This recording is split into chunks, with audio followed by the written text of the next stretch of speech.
मुगाच्या डाळीचा हलवा म्हटलं तर प्रत्येकाला वाटतो हा हलवा चिकटसर होणार, पण आज आपण अगदी सोप्या पद्धतीने अजिबात चिकट न होणारा, चवीला खूप छान लागणारा मुगडाळीचा हलवा कसा बनवायचा ते पाहणार आहोत। रेसिपी नेहमीप्रमाणे साधी सिंपल आहे, त्यामुळे व्हिडिओ संपूर्ण पहा। व्हिडिओ आवडला तर व्हिडिओला लाईक करा, शेअर करा आणि आपल्या चॅनलला सबस्क्राईबही करा। चला तर मग रेसिपीला सुरुवात करूयात। सर्वात आधी 1.5 वाटी मुगाची डाळ 2 ते 3 वेळा स्वच्छ पाण्याने धुवून घ्यायची।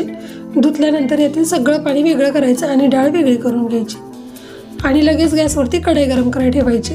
कढई गरम झाली की धुवून ठेवलेली मुगाची डाळ कढईमध्ये घालून घ्यायची। गॅस सुरुवातीला मोठाच ठेवायचा आणि एकसारखं हलवत ही डाळ मोकळी सुटसुटीत होईपर्यंत भाजून घ्यायची आहे।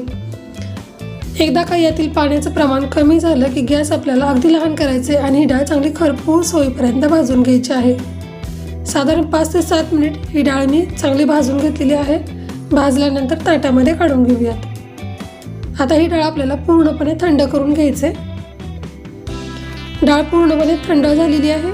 आता मिक्सरचं भांडं घेऊयात आणि त्यामध्ये ही डाळ घालून घेऊयात। सगळी डाळ मिक्सरच्या भांड्यामध्ये घालून घेतलेली आहे। आता आपण मिक्सरला लावून हे रवाळ असं वाटून घेऊयात। अगदी जाडी नाही, अगदी बारीक नाही।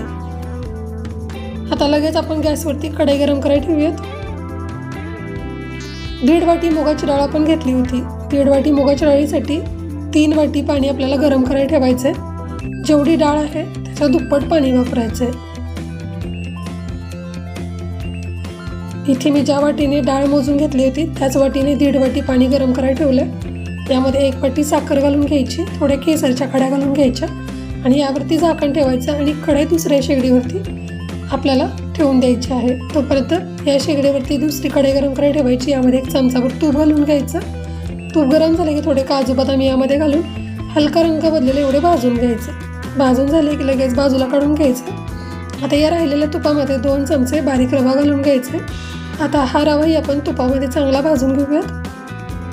गॅस आपल्याला अगदी लहानच ठेवायचे, गॅस मोठा अजिबात करायचं नाहीये आणि तुपामध्ये थोडा वेळ रवा छान असा भाजून घ्यायचा। आता जो आपण मुगडाळीचा रवा बनवलेला आहे, मिक्सरमध्ये मुगाची डाळ वाटून बनवलेला मुगडाळीचा रवा आहे, तो यामध्ये घालून घ्यायचा आणि तुपामध्ये चांगला खमंग वास येईपर्यंत भाजून घ्यायचा। एकसारखं हलवत राहायचं म्हणजे एका रंगावरती हा रवा छान असा भाजला जातो। रवा चांगला भाजून झालेला आहे। आपण दुसऱ्या शेगडीवरती कढईमध्ये पाणीचे गरम करायला ठेवलेलं होतं। यामध्ये साखर, वेलची पूड आणि केसर घातलेलं आहे। ते पाणी आपण आता भाजून ठेवलेला मुगडाळीचा रवा आहे त्यामध्ये घालून घ्यायचं। सगळं पाणी आपण एका वेळेसच घालून घ्यायचं आणि लगेच आपण गॅस लहानच ठेवायचा आणि यामध्ये एकसारखं मिक्स करून घ्यायचं। एकसारखं हलवत राहायचं म्हणजे यामध्ये अजिबात गुठळे होत नाहीत। छान असं बघा मिक्स करून झालेलं आहे। 1.5 वाटी मुगाच्या डाळीसाठी आपण 3 वाटी पाणी वापरलेलं होतं। आता एकसारखं मिक्स करून झालं की तळून घेतलेले काजू बदाम आहेत ते यामध्ये घालून घ्यायचे आणि झाकण ठेवायचं आणि साधारण 5 मिनिट गॅस लहान करून याची वाफ काढून घ्यायची। 5 मिनिट वाफ काढल्यानंतर हा मुगडाळीचा रवा म्हणजेच हलवा आहे तो खाण्यासाठी तयार होतो। तुम्ही पाहू शकता दिसताना जेवढा सुरेख दिसतोय ना त्यापेक्षा चवीला अप्रतिम असा लागतो। गरम आहे तोपर्यंतच खाण्यासाठी वाढून घ्यायचा। यावरती साजूक तुपाची धार घालून घ्यायची आणि खाण्यासाठी वाढून घ्यायचा। तुम्हाला ही रेसिपी कशी वाटली कमेंट करून सांगा। रेसिपी जर आवडली असेल तर रेसिपीला 1 लाईक नक्की करा, रेसिपी शेअर करा आणि आपल्या चॅनलला सबस्क्राईबही करा।